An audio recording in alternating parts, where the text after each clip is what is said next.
and a very warm welcome to Zunaira Azhar Official. Imran Khan کو عہدے سے ہٹانے کے لیے چیئرمین شپ جو ان کی اپنی پارٹی کی ہے پی ٹی آئی کی، اس عہدے سے ہٹانے کے لیے جو کیس تھا الیکشن کمیشن میں، اس کا فیصلہ محفوظ کر لیا گیا ہے۔ الیکشن کمیشن آف پاکستان نے چیئرمین تحریک انصاف کو عہدے سے ہٹانے اور پی ٹی آئی سے انتخابی نشان بلہ واپس لینے سے متعلق کیس میں فیصلہ محفوظ کر لیا ہے۔ جو سماعت کے دوران ڈسکشن ہوئی، اس میں وکیل نے کہا کہ پی ٹی آئی چیئرمین کو توشہ خانہ کیس میں سزا ہو چکی ہے اور نواز شریف کیس میں سپریم کورٹ کا آرڈر موجود ہے کہ جو سزا یافتہ شخص ہو وہ کسی پولیٹیکل پارٹی کا سربراہ نہیں ہو سکتا۔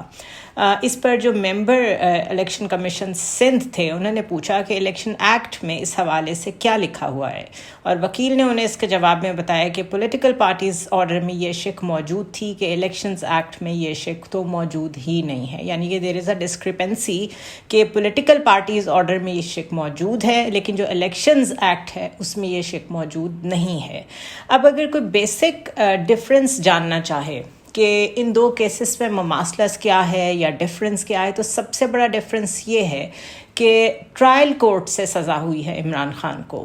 اور سپریم کورٹ سے سزا ہوئی ہے نواز شریف کو، تو یہ دو مختلف پریسیڈنٹس ہیں اور ان کا وزن برابر نہیں ہے۔ بہرحال اس پہ الیکشن کمیشن کیا ڈیسیجن لیتا ہے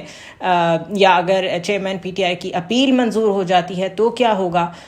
یہ تو بعد میں ہی پتہ چلے گا، کیونکہ فیصلہ محفوظ ہو گیا ہے اور اس کے سامنے آنے کا یقیناً انتظار کرنا پڑے گا۔ اس کے علاوہ سپرنٹینڈنٹ اڈیالہ جیل اور جو سرکاری وکیل ہیں انہوں نے چیئرمین پی ٹی آئی کا اپنے بیٹوں سے فون پہ بات کرنے سے انکار کر دیا ہے۔ آفیشل سیکرٹ ایکٹ کی عدالت کے جو جج ہیں ابو الحسنات ذوالقرنین، انہوں نے چیئرمین پی ٹی آئی سے ان کے بیٹوں سے ٹیلی فون پر بات کرنے کی جو درخواست ہے اس پہ سماعت کرتے ہوئے جیل کے سپرنٹینڈنٹ سے جواب طلب کیا تھا، اور سپرنٹینڈنٹ اڈیالہ جیل نے یہ بتایا کہ آفیشل سیکرٹ ایکٹ کے تحت گرفتار ملزمان کی بیرون ملک ٹیلی فونک بات کروانے کی اجازت نہیں ہے۔ عدالت نے ایس پی اڈیالہ جیل سے قیدیوں سے فون پر بات کروانے سے متعلق جیل کے ایس او پیز طلب کر لیے ہیں، اور انہوں نے کہا ہے کہ 18 اکتوبر تک یہ سارے ایس او پیز آپ سامنے پیش کریں عدالت میں، اور پھر اس کے مطابق ہم فیصلہ کریں گے۔ یہ بڑے بظاہر کرسری سے معاملات ہیں، بڑے بیسک سے معاملات ہیں، اور پاکستان میں یہ معاملات بھی اگر اتنے بڑے ہیں کہ کس سے بات کروائی جا سکتی ہے کس سے نہیں کرائی جا سکتی، تو صرف یہی کہا جا سکتا ہے کہ جس طرح اور معاملات میں پاکستان جو ہے وہ ایک علیحدہ ہی پلانٹ ہے as compare to other countries in the world, تو اس سے زیادہ اور کوئی اس کے اوپر پولیٹیکل کامنٹری میرا نہیں خیال ہو سکتی ہے۔ بہرحال ان کے بیٹے اوورسیز رہتے ہیں اور ان کو بات کروانے میں اگر پرابلم ہے جیل سپرنٹینڈنٹ کو، اور یہ اتنا بڑا معاملہ ہے کہ یہ بھی سرکاری وکیل اس کو لے کے پہنچ گئے ہیں جج کے پاس، تو پھر اس کے بعد بات کرنے کو رہ نہیں جاتی کوئی۔ آن اندر نوٹ، لاہور ہائی کورٹ میں ایک کیس ہے جس میں chairman P T I Imran Khan کا نام ٹیلی ویژن چینلز پر نشر نہ کرنے کے خلاف ایک درخواست ہے جس پہ سماعت کی جسٹس شمس محمود مرزا نے، اور انہوں نے ریکارڈ طلب کیا ان تمام ٹی وی چینلز کا جو پی ٹی آئی کے چیئرمین کا نام نہیں لیتے یا نہیں لینے دیتے یا استعمال نہیں کرتے۔ سرکاری وکیل نے عدالت کو بتایا کہ ہمارے مطابق T V channels per chairman P T I Imran Khan کا نام اور تصویر نشر کرنے پہ کوئی پابندی نہیں ہے۔ جسٹس نے ریمارکس دیے کہ اگر ایسا ہے تو میں ٹی وی چینلز کی اتھارٹیز کو طلب کروں گا، اور ساتھ انہوں نے یہ بھی کہا کہ اگر چیئرمین پیمرا کو کوئی اوپر سے پریشر ہے تو وہ استعفیٰ دے دیں۔ چیئرمین نیب نے بھی تو استعفیٰ دیا ہی تھا۔ یہ ایک کیونکہ درخواست آئی ہے اور اس کی سماعت ہو رہی ہے اور اس کے نتیجے میں یہ دلائل آ رہے ہیں، تو اس کا یہ ہرگز مطلب نہیں ہے کہ اس وقت جو پابندی لگی ہوئی ہے ان کا نام لینے سے مین سٹریم میڈیا پہ ان کی تصویر دکھانے سے، یہ کوئی نئی ہے یا اس میں کوئی چینج آ سکتا ہے۔ یہ پابندی بارہا پاکستان کے سیاسی لیڈران پہ لگتی رہی ہے، الطاف حسین پہ بھی لگی ہے، خود نواز شریف پہ بھی لگی ہے، مریم نواز پہ بھی لگی ہے، تو اگر اب جو جج صاحب ہیں وہ اس کو اگر ایسے ٹریٹ کرنا چاہتے ہیں جیسے یہ کوئی اپنی نوعیت کا پہلا موقع ہو، تو پھر یہ ان کی مرضی ہے۔ We all know the political history of Pakistan too well. Ishaq Dar is very confident کہ نواز شریف کی واپسی پر ان کی گرفتاری کا کوئی چانس موجود نہیں ہے۔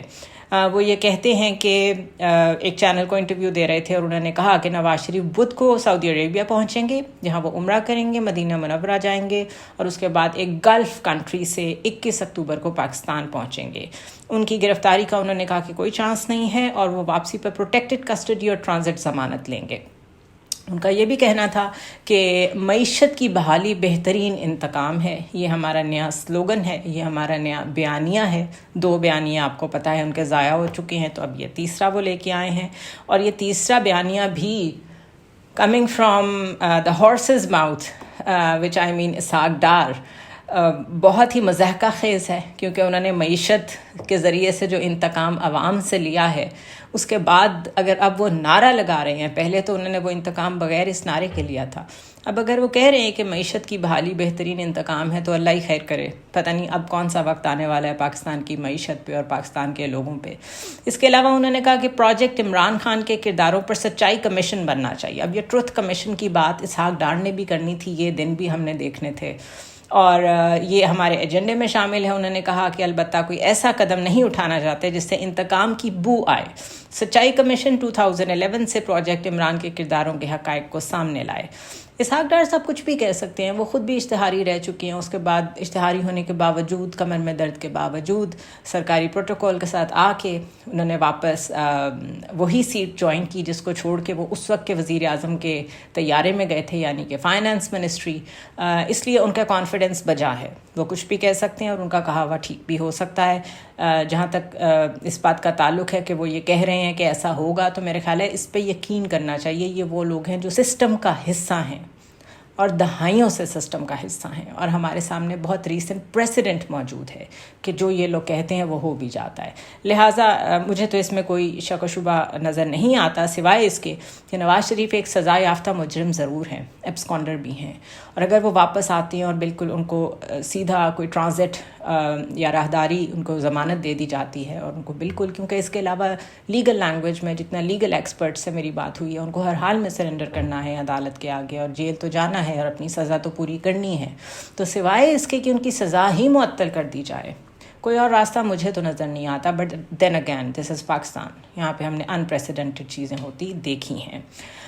ڈان نیوز پر صداقت عباسی کا انٹرویو کافی کنٹروورسی کے بعد فائنلی چل گیا۔ اس کے اوپر زیادہ بات کرنے کی ضرورت نہیں ہے، کیونکہ سب کو پتہ ہے کیا حالات چل رہے ہیں۔ صرف صحافت پہ اتنا کہنا میں ضروری سمجھتی ہوں کہ اگر کسی فورن میڈیا میں آپ نے کبھی کام کیا ہو انٹرنیشنلی، اگر وہاں پہ یہ بات کسی کو پتہ چلے کہ کوئی انٹرویو یا کوئی نیوز پیکج ایڈیٹڈ چلا ہے، یعنی کہ ریکارڈ کرنے کے 1 گھنٹے بعد، 2 گھنٹے بعد، not to talk of 2-3 days، اگر اس میں ایڈیٹنگ ہوئی ہے اور اس کے بعد اس کو نشر کیا گیا ہے، تو اس کو بہت ہی against the basic ethics of journalism سمجھا جاتا ہے، because news as it is present کی جاتی ہیں، اس میں ایڈیٹنگ مینز آپ نے ٹیمپرنگ کی ہے، اگر اس کا سیکوینس بھی چینج کیا آپ نے، کسی کی بات کا sequence for whatever reasons,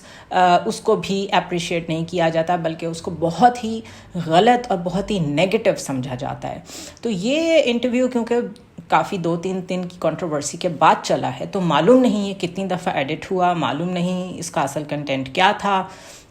کہاں سے ایڈیٹنگ ہوئی یا نہ ہوئی۔ صرف یہ پتہ ہے کہ کیونکہ آج کل اس طریقے کا یہ دوسرا انٹرویو چلا ہے، اور لوگوں کا پرسیپشن ہے اس کے بارے میں وہ یہ ہے کہ وہ ان کو فورسڈ انٹرویوز سمجھ رہے ہیں، جس طرح پہلے فورسڈ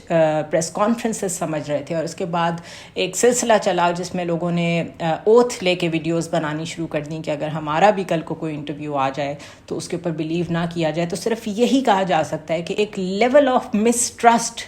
ملک میں اس وقت پریویل کر رہا ہے، جس میں کون سچ بول رہا ہے، کون جھوٹ بول رہا ہے، کون کن حالات سے گزر رہا ہے، نتھنگ از اوتھینٹک۔ تو بہرحال جو کامنٹ اس کے اوپر آیا مختلف چینلز کا، مختلف صحافیوں کا، اس میں مبشر زیدی جو کہ خود بھی ڈان کے ساتھ منسلک رہے ہیں اور آج کل TRT میں کام کر رہے ہیں، ان کا کہنا تھا کہ صحافت کی آخری چوکی کو بھی فتح کر لیا گیا ہے۔ میرے خیال ہے وہ ڈان نیوز کی بات کر رہے ہیں، بیکاز پریویسلی اپنی کرنٹ پوسٹنگ جہاں ان کی ہے TRT میں، اس سے پہلے یہ ڈان نیوز میں کام کرتے تھے، تو میرے خیال ہے جس کو وہ آخری چوکی کہہ رہے ہیں وہ ڈان ہے۔ اینی ویز نون لیگ اور JUI میں کچھ اختلافات ہیں، انتخابات کو لے کے مولانا کا جو کلیم ہے کہ سردیاں بہت زیادہ ہوں گی اور معیشت زیادہ امپورٹنٹ ہے، اس لیے انتخابات کو ڈیلے کر دیا جائے، نون لیگ اس کے برعکس چاہتی ہے کہ الیکشنز ٹائم پہ ہوں اور جلد از جلد ہوں، اور آف کورس اسی لیے نواز شریف صاحب واپس بھی آ رہے ہیں۔ لیکن نون لیگ کی مرکزی قیادت جو ہے اس نے پارٹی کو مولانا فضل الرحمان کے انتخابات میں تاخیر کے مطالبے سے ڈسٹنس رکھنے کی ہدایت کی ہے۔ جو ٹاک شوز ہم آج کل دیکھ رہے ہیں اس میں اگر آپ پرانے ایلائز کو دیکھیں تو ان میں سے کوئی بھی ون پیج پہ نہیں ہے۔ فیصل کریم کنڈی کو دیکھیں تو وہ نون لیگ کو سپورٹ نہیں کر رہے، حالانکہ وہ اسٹانچ سپورٹر ہوتے تھے نون لیگ کے پچھلے 16 ماہ کی گورنمنٹ میں۔ اسی طرح اگر اب لیگی قیادت نے اپنی مرکزی قیادت کو یہ کہہ دیا ہے کہ آپ سپورٹ نہ کریں مولانا کے اس فیصلے کو، تو پھر بھی آل نو کہ اب یہ آپس میں ون پیج پہ نہیں ہیں۔ بہرحال انہوں نے یہ بھی کہا مسلم لیگ نون کے ذرائع نے کہ نواز شریف وطن واپسی پر مینار پاکستان کے جلسے میں کھل کے انتخابات میں تاخیر کی جو تجویز ہے اس کی مخالفت کریں گے، اور آئندہ سال میں جنوری میں یا فروری میں جو انتخابات کروانے کا کہہ رہا ہے الیکشن کمیشن، وہ اس کے مکمل حامی ہیں، اور اس سے آگے اگر الیکشنز گئے تو نون لیگ بھرپور مخالفت کرے گی۔ مولانا ہو یا کوئی بھی ہو، اگر سارے ہی الیکشن سے بھاگ رہے ہیں اور صرف نون لیگ انسسٹ کر رہی ہے کہ الیکشن ٹائم پہ ہونا چاہیے، تو اس کا تو ایک ہی مطلب ہے کہ نون لیگ کو اپنے جیتنے کا یقین ہے۔ وہ یقین کہاں سے آ رہا ہے اس پہ تبصرہ لا حاصل ہے، کیونکہ جو کرنٹ سیناریو ہے اس میں میرے خیال ہے جب مقابلے پہ ہی کوئی نہ ہو تو پھر ان کا کانفیڈنس سمجھ میں آتا ہے۔ وہ علیحدہ کوسچنز ہیں کہ پاکستان میں اس طرح کے الیکشنز کتنے قابل قبول ہوں گے، دنیا کو کتنے قابل قبول ہوں گے، but I think it doesn't matter any more کہ پاکستان میں آج تک جتنے بھی الیکشنز ہوئے ہیں ہر ایک کے اوپر کوئی نہ کوئی کنٹروورسی تو کریٹ ہوئی ہے، تو اگر ایک اور الیکشن ایسا ہو گیا تو کیا فرق پڑے گا۔ یہ ضرور ہے کہ وہ ووٹر جو تقریباً 1 لاکھ ایڈ ہوا ہے ہر کانسٹیچوئنسی میں، اور وہ بھی ان کی جو ایج ہے وہ 18 ایئرس سے لے کے 25 ایئرس تک ہے، جو ینگسٹرز ہیں جو بڑے انتھوزیاسٹک ہوتے ہیں، وہ فرسٹ ٹائم ووٹ کاسٹ کرنا چاہ رہے ہوتے ہیں اور ان کی بڑی اسٹرانگ ایفیلیشن ہوتی ہے کسی بھی ایک پارٹی سے، کسی بھی جماعت سے، ان کے لیے ضرور یہ ایک شوق ہوگا۔ اور آپ جب اپنے ینگ ووٹر کو ایک شوق دیتے ہیں تو آگے جا کے وہ پھر اگلے الیکشن میں بھی ٹرانزٹ کرتا ہے، اس کا ریاکشن آتا ہے۔ سو یہ ایک تسلسل کا نام ہے، مستقل ٹائم پہ الیکشن ہونا، اسی لیے کہا جاتا ہے کہ ٹائم پہ ہونا ضروری ہے، تاکہ جو کمی ووٹرز سمجھتے ہیں لاسٹ ٹائم رہ گئی تھی اس کو نیکسٹ میں پورا کر سکیں، نیکسٹ نہیں تو پھر نیکسٹ میں کر سکیں۔ بار بار موقع ملنا چاہیے عوام کو اپنے لیے ایک نئی قیادت کو منتخب کرنے کا اور اس کو نیا مینڈیٹ دینے کا، which is unfortunately not happening in Pakistan۔ اگر کچھ مسلینیس خبروں پہ نظر ڈالیں تو اسد کیسر، جنہوں نے پرویز خٹک کے ساتھ بیٹھ کے ہی پریس کانفرنس کی تھی if I'm not wrong، اور انہوں نے میرے خیال ہے وہ بولے نہیں تھے لیکن وہ پرویز خٹک کے ساتھ بیٹھے ہوئے تھے اس پریس کانفرنس میں جس میں پرویز خٹک نے پی ٹی آئی سے علیحدگی کا اعلان کیا تھا۔ وہ کچھ ایسی باتیں کر رہے ہیں جو کہ فی الحال اس کی ایویڈنس ہمارے پاس نہیں ہے۔ محمد علی دورانی کا انہوں نے نام لیا ہے جو کہ کچھ سی بی ایمز کروانے کی کوشش کر رہے ہیں اسٹیک ہولڈرز کے بیچ میں، پی ٹی آئی کے بیچ میں، اور ان کا کہنا ہے کہ خصوصی انٹرویو دیا انہوں نے ARY کو، انہوں نے کہا کہ سیاسی اختلاف اپنی جگہ لیکن احترام کی بنیاد پر ایک دوسرے کے حق کو تسلیم کیا جائے۔ انہوں نے یہ بھی کہا کہ انہیں یقین ہے کہ پی ٹی آئی کا مشکل وقت ختم ہونے والا ہے۔ محمد علی دورانی سے اپنی ملاقات کا بھی ذکر کیا انہوں نے، اور کہا کہ ان کی کوشش بہت اچھی ہے، ہم کسی صورت اداروں سے ٹکراؤ نہیں چاہتے، پی ٹی آئی چیئرمین سے ہماری بات ہوئی ہے، وہ بھی کسی سے ٹکراؤ نہیں چاہتے، پاکستان جمہوریت اور فوج کو تنازعات سے باہر رکھا جائے۔ اس کے علاوہ ان کا کہنا تھا کہ مجھے یقین ہے پی ٹی آئی کا مشکل وقت ختم ہونے والا ہے، ہم -1 پر یقین نہیں رکھتے، پی ٹی آئی چیئرمین ہی تحریک انصاف ہیں، امید ہے چیئرمین پی ٹی آئی جلد عوام میں ہوں گے۔ اگر تو بیہائنڈ دا کلوز ڈورز کوئی بہت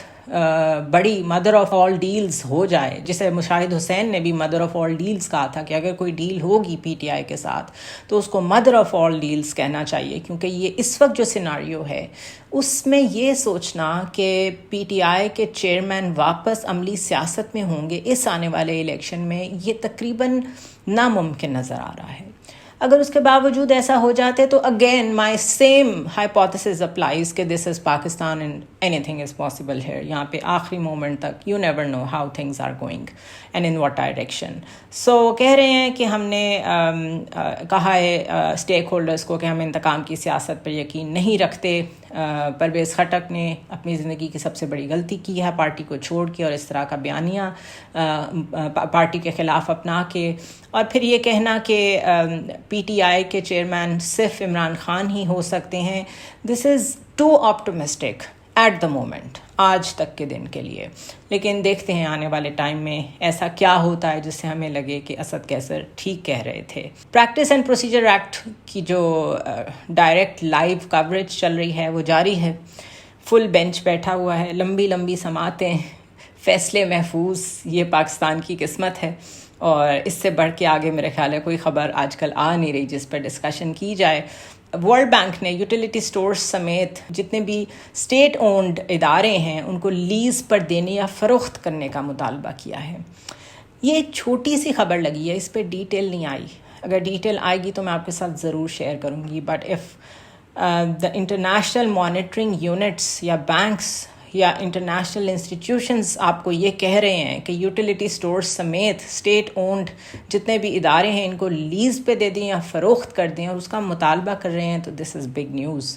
اینڈ اٹ مینس کہ اور کچھ ہو رہا ہے یا نہیں ہو رہا معیشت کو لے کے, پاکستان کے اداروں کو لے کے. جس طرح پی آئی اے کی میں نے کل نجکاری کی بات کی تھی, بہت اہم فیصلے ہو رہے ہیں اور نگران گورنمنٹ ہی وہ فیصلے لے رہی ہے جو کہ ان کا مینڈیٹ نہیں ہے.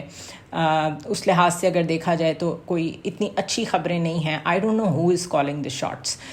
عالمی بینک نے پاکستان سے یہ بھی کہا ہے کہ جتنے بھی تنخواہ دار اور غیر تنخواہ دار طبقے ہیں ان کی جو ٹیکس کی حدیں ہیں ان کو برابر کیا جائے تاکہ ذاتی انکم ٹیکس کو پروگریسو بنایا جائے, اور ایگریکلچرل جتنی بھی آمدنی ہے اس کو بھی ٹیکس نیٹ میں لایا جا سکے.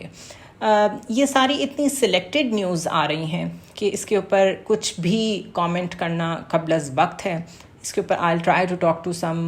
experts on economy and then understand کہ یہ کیا چاہ رہے ہیں اور کس حد تک کنٹرول کر رہے ہیں پاکستان کے ٹیکس نیٹ کو, اور اس میں سے آؤٹ کم کیا لینا چاہ رہے ہیں. اسموگ کے لیے ریڈی رہیں آپ. لاہور میں بدترین اسموگ ہوتی ہے ہر سال, اور اس دفعہ بھی تقریباً 2 ماہ کے لیے ہر بدھ کو لاہور کو بند کرنے کا فیصلہ کیا گیا ہے. لہٰذا کل لاہور میں چھٹی ہوگی, اور آئی ڈونٹ نو اسموگ سے آپ کس طرح بچ سکتے ہیں ہفتے میں 1 دفعہ چھٹی کر کے. آئی فیل ٹو انڈرسٹینڈ. اور اس کے علاوہ جو ایک جلسے کی اجازت مانگی تھی پاکستان تحریک انصاف نے 15 اکتوبر کو لبرٹی چوک میں, اس کی کیونکہ انہیں ضلعی انتظامیہ سے اجازت نہیں ملی تو انہوں نے لاہور ہائی کورٹ سے رجوع کر لیا ہے. باقی جو خبریں امپورٹنٹ ہوں گی ان کے ساتھ I'll see you tomorrow.